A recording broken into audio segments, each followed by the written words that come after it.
Странските партнери ја напуштаат државата, а последните информации од Организацијата на работодавачи дека веќе 4 штипски текстилни компании се соочуваат со намалено производство. Порачките од европските брендови наместо кај нас завршуваат во Мароко и Египет. Недостатокот од млади квалификувани работници, но и поволностите и мерки што ги нуди египетската влада се причина далечниот исток да е поконкурентен од македонските работодавачи.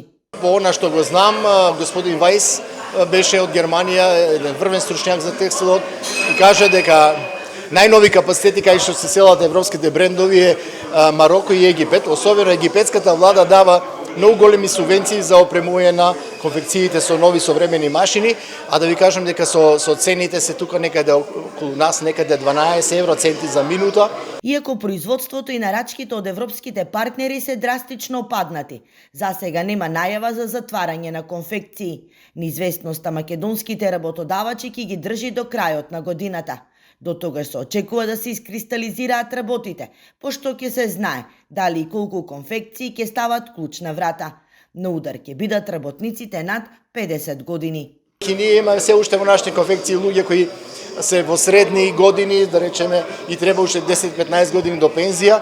Ако дојде до поголемо намалување на работата, ќе се случи да дел од тие луѓе ќе останат без работа. А работата е дека и да немаме млади, подмладување, барем овие луѓе да се дочекаат достојна пензија и да се заминат во пензија. Недостатокот од работници, посебно млади луѓе, е сериозен проблем со кој се соочува не само текстилниот, туку и останатите сектори.